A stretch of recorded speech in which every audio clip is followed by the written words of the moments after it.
Okay, we're on lesson 25, page 84. I'm just going to read down through here again, starting at the top of the page. So in the A book, it's right in the middle, page 84. It's talking about step 10. And this is what we read. This thought brings us to step 10, which suggests we continue to take personal inventory. I got a number 1 circle there. Continue to set right any new mistakes as we go along, number 2. We vigorously commence this way of living as we cleaned up the past. We have entered the world of the Spirit.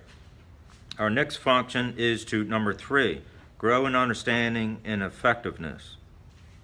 This is not an overnight matter. It should continue for our lifetime. Continue to watch for selfishness, dishonesty, resentment, and fear. When these crop up, number 4, we ask God once to remove them. Number 5, we discuss them with someone immediately and make amends quickly if we have harmed anyone. Then we resolutely turn our thoughts to someone we can help. Love and tolerance of others is our code. So on the bottom, if you see in my book here, on the bottom here, I got written those 5 codes. Those five things that you need to be reminded of. Continue to take personal inventory. Set right new mistakes. Grow in understanding and effectiveness. Pray and meditate. Seek counsel from others. So, like I said, you got to really listen to what I'm saying. Our recovery is like an escalator. If we do nothing, we're going to relapse. So it's not like you got to work at it. You just don't do the things you know you should be doing. And by default, it will happen. Once you leave an environment in a recovery program and you're out on your own and you've not established disciplines, it's just a matter of time. You've got to each day evaluate. So like the Apostle Paul, he says, I die daily. So that means each day he had to evaluate. He had to think about his life. He had to take a hard look at it. And when he meant I die daily, he's referring to making decisions to either give up, stop, or change something. And he said he had to do it every day. So at times we might find ourselves slipping back into some old ways. If we continue to allow that to occur, eventually we're on an escalator and it's heading down into the basement. And eventually we will reach the basement if we don't stop it quickly. A long time ago, I used this illustration. Recovery is like a train. It pulls up at the station, you get on the train. But this train has no brakes. As it picks up momentum, it gets to going so fast that at some point it's impossible to jump off. You hear a lot of people saying, well, you got my phone number, why don't you call? Personally, I think that doesn't work real good, because once the train picks up momentum and you can't jump off, you're certainly not going to be calling anybody at that point, because the train's moving too fast. You're not thinking about anyone interfering. When you make the phone call, it's going to be early on when the train's just about to pull off of the station, or when you're sitting at the station waiting for that train, knowing I'm going to get on this train. If you know you're going to get on the train, try to get around some supportive people. But once the train starts, there's no calling. In fact, if a supportive person comes knocking on your door at that moment, what are you going to do? You're going to close the blind real fast, right? Man, I hope you don't see that I'm in here. quiet. I don't want them to know I'm in here. They'll go away after they knock so long. You know, we don't want that to occur. You know, once you're in that state of mind, you're incapable of any rescue on your part. Maybe someone else can intervene. It's called intervention. And maybe call and say, can you go and check on so-and-so? This is where they're at. You know, I've gone and checked on many people in these hotels. Sometimes I get these messages like, you need to go down to, what's that one that's kind of like across from McDonald's up a ways? Is that Star Hotel? Star Hotel. It wasn't that long ago. I got a message to go and check on a guy that was no longer in the program. When I pulled up, I saw the guy walking out there where the rooms are inside that little area there off the street. But you could tell that something was going on because they were walking real fast. They were into something. And you can tell when you shouldn't be approaching someone, if you know what I mean. You can tell when someone's not going to be receptive or that you're going to be interfering with something that could turn into a problem. And I just got this gut feeling like, when I said to the person that was driving, I said, you know what, I don't think we should go in there.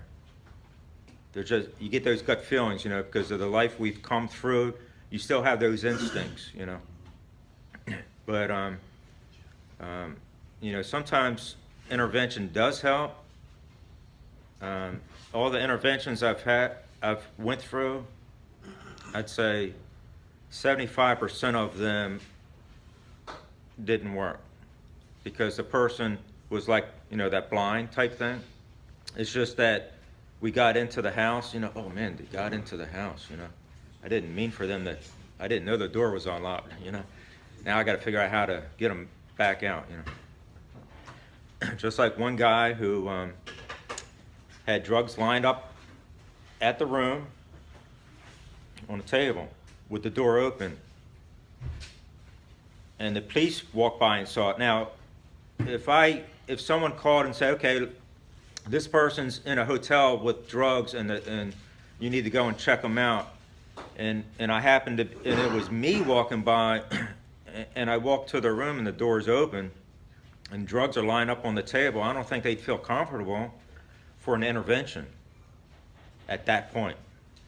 So oftentimes interventions have to occur early on when the person still has some kind of sort of sanity and willingness to listen.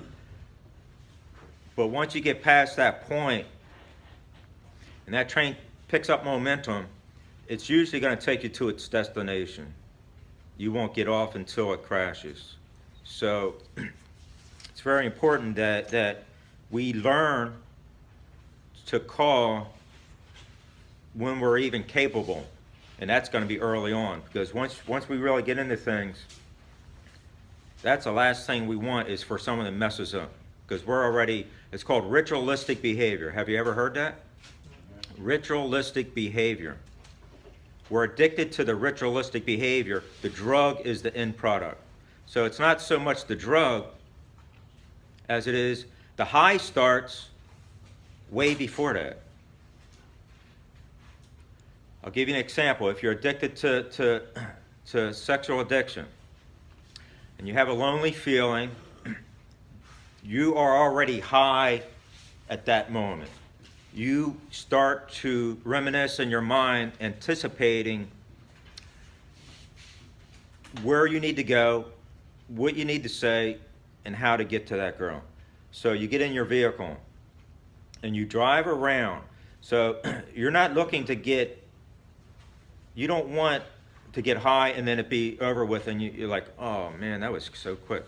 Ritualistic behavior, the high starts and it lasts for some time. So you driving around, checking out, well, look at that girl.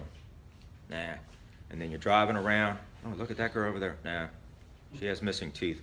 And you're driving around and you're high. You're actually that's the foreplay to picking up that person. So you're already in that state of relapse and high, and so the same thing happens with drugs. You know, you go through a period of time in which you're in this ritualistic high mode, and the drug using itself is just the end product, you know, of that. So people who are addicted to stealing and taking drugs, and there are some of us in this room who stealing was a part of our addictive lifestyle. We get into the habit that we can't normally really want to take drugs without stealing first. It becomes a sequence of events that is repeated over and over, and it actually produces a high. So stealing and gambling produces a sort of a similar high. It's the foreplay to the actual climax of the drug. So we go into a store, and I know this because it was my habit. Go into a store, and you go in with a friend. The friend is supposed to look out for you. And you go into the drug aisles, and you look for certain things that if you take enough of it, you know, it will help further the high. So you steal that, and you get out of the store and find out, hey, I didn't get caught. That is a high. That is the ritualistic behavior that leads to the high. I used to go into grocery stores quite often and steal certain aerosols, and I'm not going to tell you which ones because I don't want you to say, oh, I found a new thing. But certain aerosols that were rather potent, and we would steal them, me and another friend.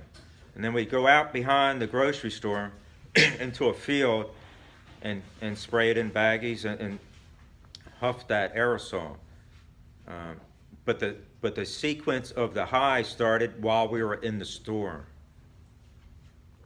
At that point, there is no phone calls. I don't want no phone calls. I don't want no one to interfere, and certainly don't want to get caught. I would have to make a phone call probably maybe the day before or something. So even though like we hand out business cards and say, look, my phone number's on there. If you need help or you need someone to talk to, call. Seldom does that phone ring. On average, this week I haven't gotten much, but on average I get between 3 and 5 phone calls a week. That's how busy I get with people calling from all over, you know, mostly up north, Delaware, Pennsylvania, up in that area.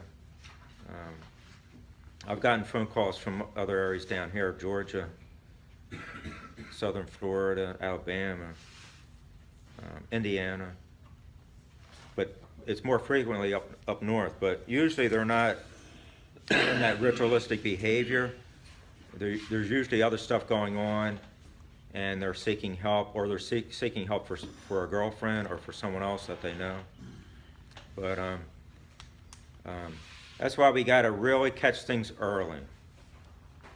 If you're married and you know your wife works a job and occasionally she has to go off to these seminars, which puts her out of the house for a day or two, and she says to you, next week, October 1st, I got to go to a seminar in Baltimore, Maryland. I'll be gone for 1 week. When does your high start? Does it start October 1st when you know she's going to be gone? What she tells you. The moment she tells you, you're already in a state of high, and that the next 2 weeks you're itching. You're scoping in your mind. You're working yourself up into a frenzy. You're getting ready for that day that she steps onto the plane, and that day you already have it planned out. The moment she steps on that plane, you know exactly where you're headed. You're not even going home. So it starts early on. That's when you gotta really You really got to catch yourself, because you can't. You will go. You will go, and you will be saying to this, God, please stop me, stop me, stop me. Have you ever said that? If you really you want to do the right thing, but the ritualistic behavior got a hold of you early on, and it kept working on your nerves, and then it got to a point where you know the consequences, you know the what ifs. You don't really want it to happen. There's many times I've walked down the street and said, and be praying, saying, God, stop me. God, stop me. I don't really want to do this. But it was like your body has its own mind, and your body's taking you now, and you're just there for the ride. So, we got to practice these things that are in the AA book early on. The Bible says, keep yourself in the love of God. That means keep yourself in a close relationship where you don't allow yourself to live out on the edge. And most people are living on the edge. And it doesn't take a lot when you're already on the edge to fall off. So we have to get as close to God as possible. Every one of us in this room are in one of these categories. I'm going to give you a little illustration. At the beach, you have the sand and the beach. Then you have where the waves come in and it just hits your feet and your ankles. You go out further and the waves get up to your waist, but your feet's still on the ground. At some point, you got to leave the ground and get way out there. The majority of all people will stay on the beach. That's like a picture of the world. Some, they'll try to venture out into recovery, but they'll only go so far where when the big waves come, they run back. They just don't want it. They want to play it safe enough. They want the best of both worlds. They try to go out a little bit, but as soon as they get too deep, they run back. But only a few people go out way out there, where the guard has to blow the whistle. Hey, you're way out there. Come back. Well, the further out you go, the harder it is to get back. If you ever notice, if you're a good swimmer, you'll notice the further out you go, your feet's off the ground and you're resting in that water. And when you look back, the beach is far away and it's forgotten. You're just floating out here in this beautiful water, tranquil, peaceful. You're out there. And you've got to learn to put enough protective layers around your life where you're kind of like way out there. You're so into a new life and a new recovery that it would take a lot for you to relapse. You wouldn't be able to get back there easily to relapse. That's where we're headed. We need to be headed out into deep waters. If we don't head out into deep waters, we're not really recovering. We might be lying to ourselves, or the flesh will want you to believe that you're recovering just to try to get you by, but you're not really recovering. Once you get out into that real world and you're on your own and you have no influence, it's devotion times. You got to be in this class. There's nothing, and you're completely on your own. All you got is maybe your own disciplines, if you even have that. I mean, so you really got to prepare. You got to plan out your future, because if you just live impulsively, that escalator will go down. You don't have to do anything. It'll just take you down by default. So, day after day, you got to keep evaluating, because every one of us in this room has good days, and then we have days where we start slipping and sliding. And if we think, well, that little slipping and sliding isn't that big of a deal. Look, I'm not using or getting high. Would you recommend just staying so busy where you don't have time to get high to start with, or do you learn how to be comfortable with yourself? That was one of my biggest problems. When I was alone, that's when I want to get high the most. Alone and boredom was my two big trouble triggers. But it's like a pie divided up into 4 squares: work, recreation, recovery, and there's another part to it. I have to It's called look it back up. wholeness. But you got to keep in mind, there's some who become workaholics, and then they still neglect going to meetings, they still neglect recovery, they still neglect their spirituality. Everything's wrapped up in their identity and work. and then when something happens at work, they relapse because they've lost their identity and replaced it with the job. So you have to keep a proper balance, you know, and not get too caught up. There was a guy who replaced his with running. So obsessed with running that once he wasn't getting high, but he was getting high by running. And he thought, well, this is a safe outlet. But the thing is, he got so into it that when he left and went back to his family, his wife said, you're no better than you were before you went into the program. You're never home. You spend no time with the kids. You spend no time with your family. Early in the morning, you're gone running. Late in the evening, you're out running. I never see you. And then he joined marathons and different competitions. And she said, I see no difference before you went in and now. Because he kind of like, and then things fell apart and he started getting high again. So it kind of like replaced all that. So there has to be a balance, so that we don't get caught up in another obsession and lose our focus. So, workaholics tend to do that. Yeah, I fell into that trap. I had a good balance. I had one job going to meetings, and then I got a second job, which I neglected going to meetings because I was going to work, and eventually I slipped into justified that I deserve it because I was working so much. And it'll feel good at first. I mean, you got 2 jobs, you got some extra money. I mean, this is great. But then the thing is, you lose your focus at some point.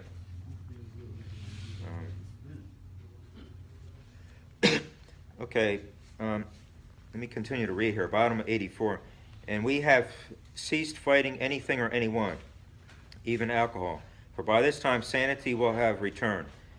We will seldom be interested in liquor. If tempted, we recoil from it as from a hot flame. We react sanely and normally, and we will find that this has happened automatically. We will see that our new attitude toward liquor has been given us without any thought or effort on our part. It just comes. That is the miracle of it. We are not fighting it. Neither are we avoiding temptation. We feel as though we had been placed in a position of neutrality, safe and protected. We have not even sworn off. Instead, the problem has been removed. It does not exist for us. We are neither cocky nor are we afraid. That is our experience. This is how we react so long as we keep in fit spiritual condition. And next to that, I got written page 35, and I wrote, failure to enlarge your spiritual life. This is how we react so long as we keep in fit spiritual condition. Just that in itself, if I can keep myself spiritually fit, reevaluate my life each day, and if I find myself slipping and sliding, I try to get back in top spiritual condition. I don't know, some of us were into sports a lot. I used to go to the gym when I was in my 30s, very into sports. And I took Kempo karate. I went to the karate studio 3 times a week, and to the gym 3 times a week, and I was really into it, studying books, reading about Bruce Lee and his techniques and all that. It was a great hobby. I enjoyed it. At some point, due to some troubles and pressures in life, I stopped going to the gym. And I was, drinking the protein drinks. I was eating 5,000 calories a day. I mean, I was just into it. It was like a great hobby I was doing. But at some point, I wish I would have stuck with it. But things got in the way, and I stopped going to the gym. And then before you know it, at some point, I quit everything. And that's kind of like what happens in recovery. You're doing great, but just something small, a small crisis, a small change in your lifestyle, or you meet a girl, that can change everything. All kinds of things can happen. A disappointment, a hurt in life can change it. And then before you know it, you're not doing what you know you're supposed to, and you're running on fumes. But you still seem like you're doing okay. But eventually, you run out of the fumes, and then you find yourself doing things you never thought you'd ever do. Because see, once you've been in that lifestyle and you've gotten clean time and you relapse, you find yourself doing things that angels would even fear to tread. They will stay outside while you go because I'm not even going to go in there with you. I know I'm your angel, but I'm going to stay outside here because that's too dangerous. I found myself doing very risky things that I actually didn't do before that. It seems like you become more brazen. And so, you got to be very careful because if you allow yourself to relapse, and you think, well, I got control, and I'm only going to do but so much. That is the biggest lie that you could ever tell yourself. I know enough now that I know what to stay away from. It just doesn't work that way. You actually become more bold, and you start doing things, and you let off where you last used. So it's not like okay, I've been out of it for a while, I'll just smoke a joint. I'll start all over like I did when I was 12 years old. I'll just smoke a joint. You don't start smoking a joint. You go right to the hard stuff. You bypass all that. And since your body's not used to that sudden, you die. You know that? You can risk your death because your body's readjusted to not using. And now you go and you say, well, okay, I was used to taking one prior to my recovery. It's offered to me 2. I'll take 2, and then you're in the hospital and you're dead because your body is not ready for it. You've conditioned yourself over a period of time to get that bad. And now that you've gotten away from it, your body has recuperated, and you think, well, now I can still do the same as I did before, and your body's not ready for it, and you could mean your death. I've seen many people die because of one relapse after a time of recovery. In the AA book, early on, some of you guys weren't here, we read a story about a guy who had many, many, many, many years sober. And he rapidly picked up his alcohol drinking again after many years of being sober. And I think, if I can recall, he died quickly. 3 years. Was it? Yeah, I thought it was like 3 or 4 years. He was like, boom, done. So once you make a decision for recovery, you've got to divorce that I call it a woman, but you got to divorce that, whatever it is, because if you get it back, it's going to rapidly take you down quickly, and it could mean your death. So there's a guy that we all know that occurred to, and he died, named Alex. He got back with some tough guys who were deep into it, and he passed away. Probably thought, I can handle this, give it to me, and he couldn't handle it. So, it's dangerous out there. In addition to that, you don't know what's going in stuff. You may think you can trust people, but you can't trust nobody out there. Not in that world. You can't trust your best friend. I've seen behind that same shopping center where we used to do that, a guy down the street from me, he was a little slow. He was a drug user. People took advantage of him because he's a little slow. And another guy that lived a couple more blocks down, a younger guy, they were behind the shopping center, and they got into an argument because they wanted the slower guy to buy the drugs. And they got into an argument, and so he stabbed him and then kicked him, pushed him out of the car, and he laid back there and bled to death and died. And that was his best friend. You can't even trust your best friend in that kind of situation. You don't know. You know, people are looking to make money. They'll cut drugs. They'll put anything and everything in it. It's playing Russian roulette. And you gotta learn to divorce that past. I don't want to have nothing to do with it. I'm far removed from that. I don't want to have nothing to do with it. Like it says here, recoil from it as from a hot flame.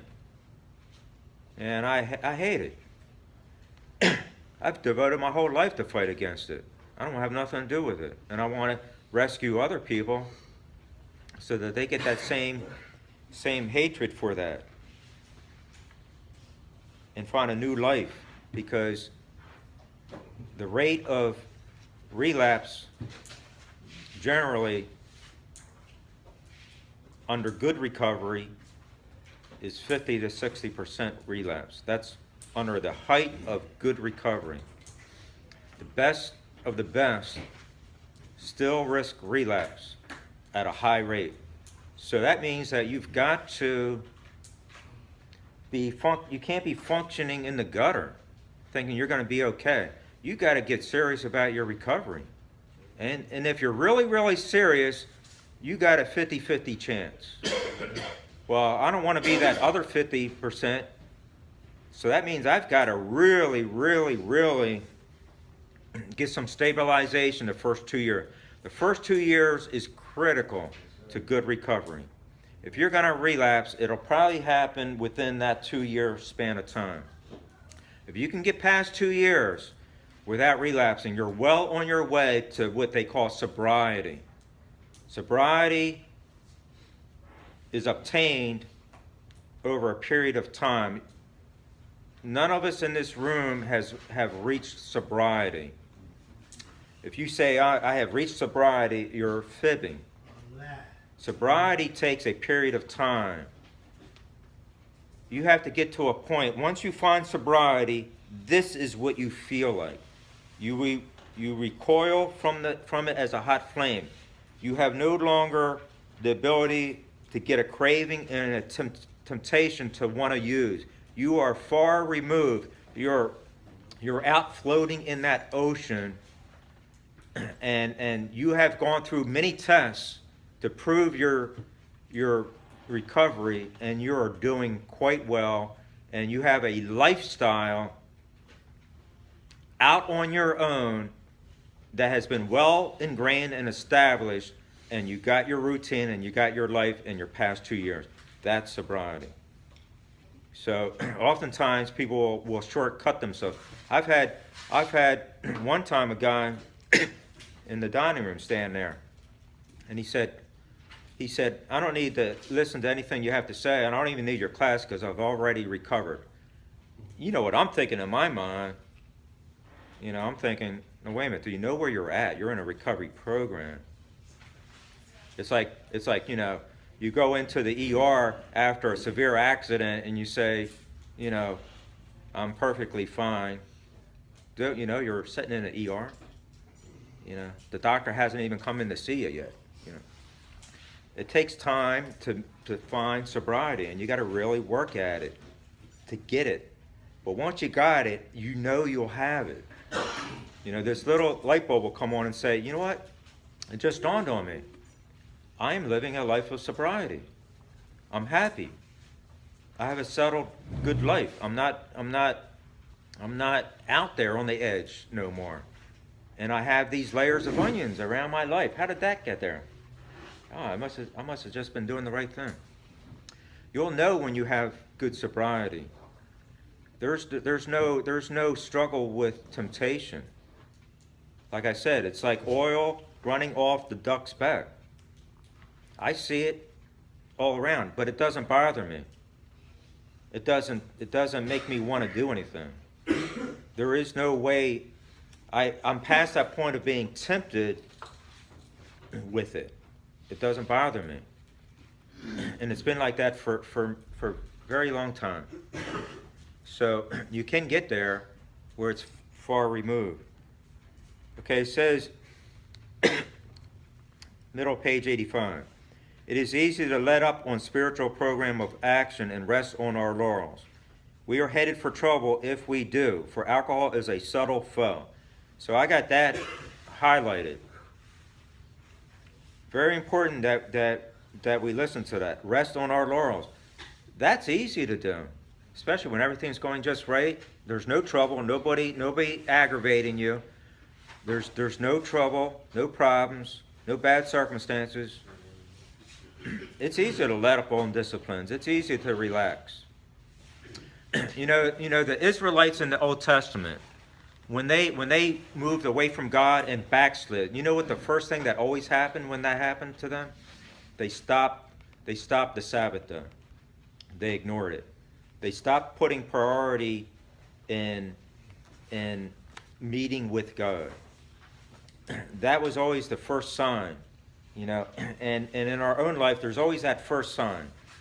You got to know what that first sign is, and get yourself conditioned where when that first sign occurs, that still small voice in your head is saying, "Hey, wake up! You're doing it. You're doing it."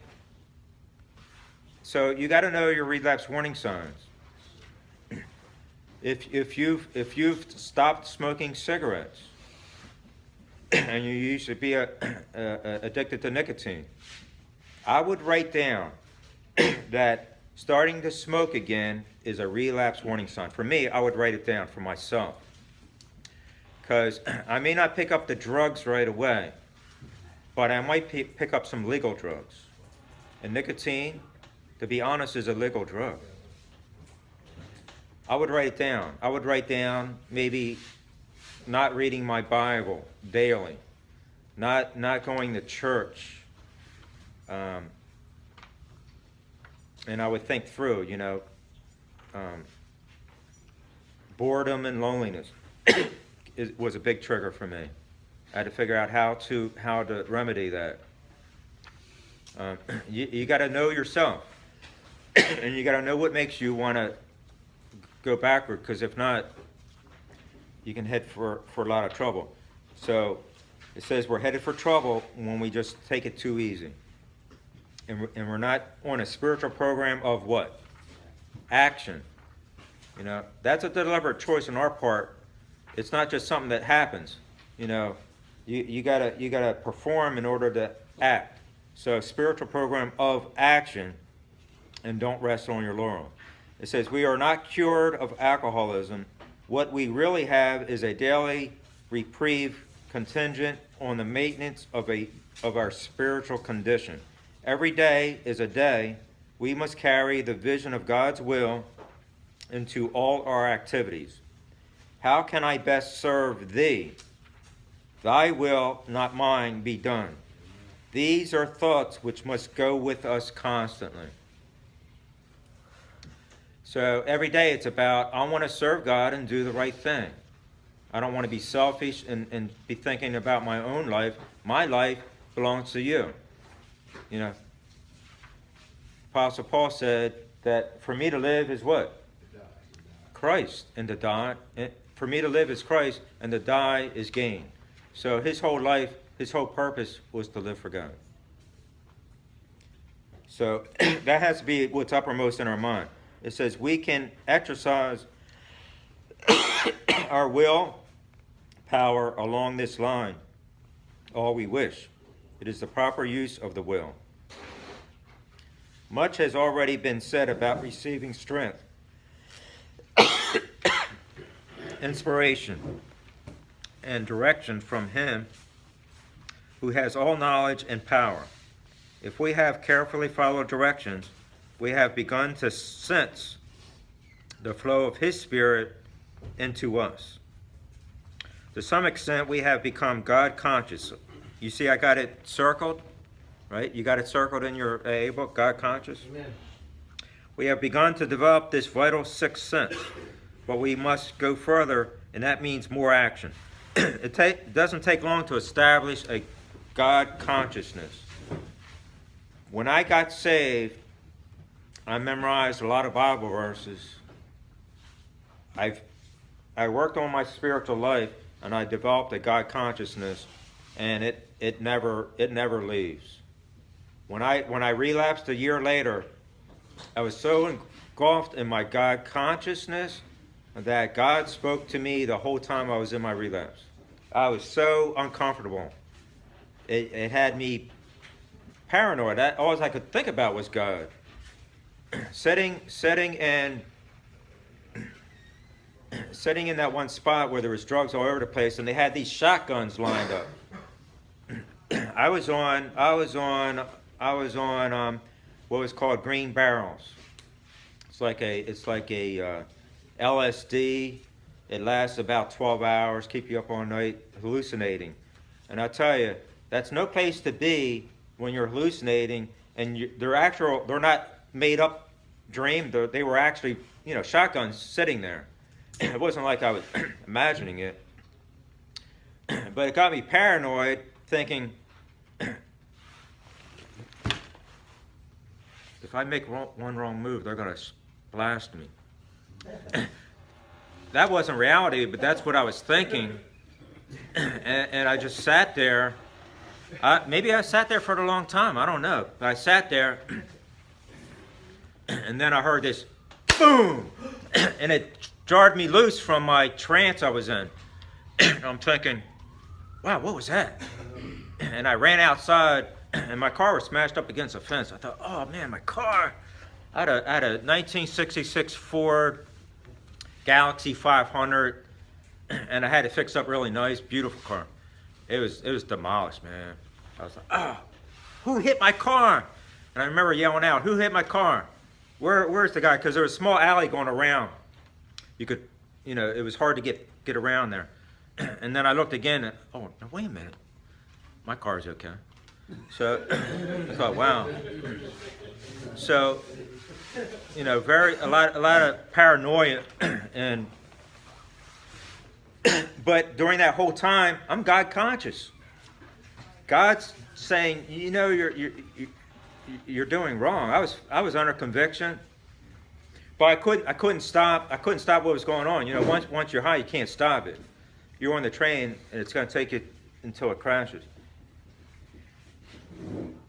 But I was very God conscious, and even before going there, walking down the street, I was praying like, I know I shouldn't be heading in this direction. That's what I kept saying. I shouldn't be heading in this direction. I know I shouldn't be going here. So I'm kind of like talking to God, saying, I know I shouldn't be going here. I shouldn't be heading in this direction. I know where I'm headed. I can't help myself. And I'm praying and talking to God. But, God, and He would be convicting me. He'd be making me miserable, making me feel uncomfortable. And it didn't take a real long time. Eventually, I had to work my way back out of it. It's like Jonah. Jonah was God conscious. Jonah backslid, went away from God, got on a ship, tried to get as far away from God. He was with unsaved guys on the ship, but he was so paranoid. When the storm came by, he's like, no, wait a minute, God, are you speaking to me? And they think it's just a natural storm. And he said, no, guys. And he wasn't paranoid. He wasn't on no drugs. He said, guys, this storm, God's doing this storm. God's doing this to me. He's God conscious. He knows that God was disciplining him and speaking to him. And he said, listen, guys. And he wasn't a nut. He wasn't on nothing. He said, guys, throw me overboard. Now, that sounds like an insane request, That's like saying, throw me off the top of this building. Throw me overboard. That means uncertain death out in the ocean. Throw me overboard, and God will stop this storm. And I'm not a schizophrenic, guys. I'm just telling you, God's in my life. And I know how he's speaking to me. In the midst of my backsliding, I know how he's speaking.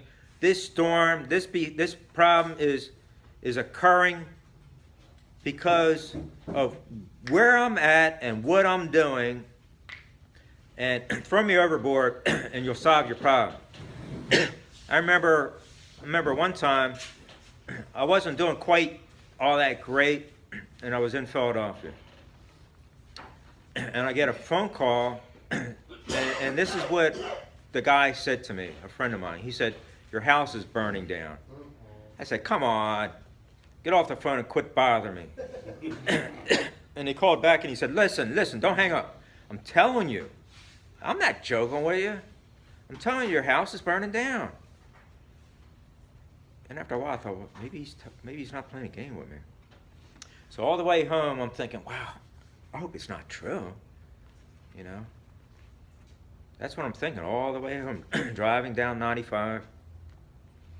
I get in there, and the 6 blocks away from my house, they have the road blocked off. I'm thinking, wow. You know, this is a back project there. I'm thinking, wow, the road's blocked off.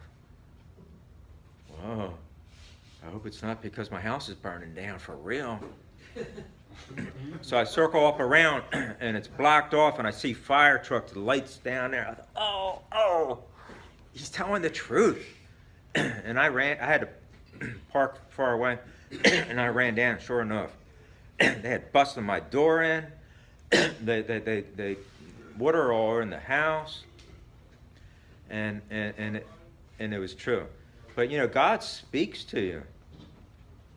And you don't have to be getting high and taking drugs. God will speak to you when you're God conscious. God will speak to you in many, many ways, in the most unusual circumstances.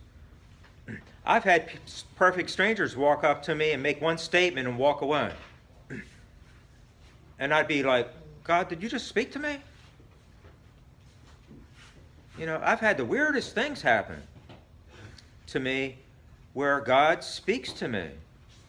I've been in other states, and people walk up to me and say, don't I know you? Like, wait a minute now.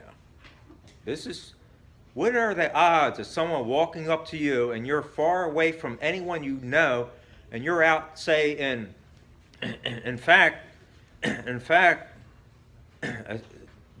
kind of happened in Minnesota, and I'm on a driving trip out west. And someone says, I'm from Brookhaven, Pennsylvania. Well, that's where I live. It's like God uses a lot of circumstances to speak to you. I remember one time I had a motorcycle. I pulled up and I got some stuff at the motorcycle shop for my motorcycle. I tied it on the back, and I'm riding down this double lane busy intersection. It's kind of like 23 up here, and I hear this noise in the back of my motorcycle. And I keep hearing it, and it gets me concerned because you don't want to have unusual noise on a motorcycle. You know, your wheel might fly off or something. I pull off, and as soon as I pull off, the car behind me. When I pull off, it's at before the intersection. I pull off, and it's a green light. I pull off. The car behind me passes, and where the whiteboard is, a car swung around and hit that car. Man, it was a bad accident. And I'm sitting there on my motorcycle thinking, oh, wait a minute. I'm no idiot. If I didn't pull off, that might have been me.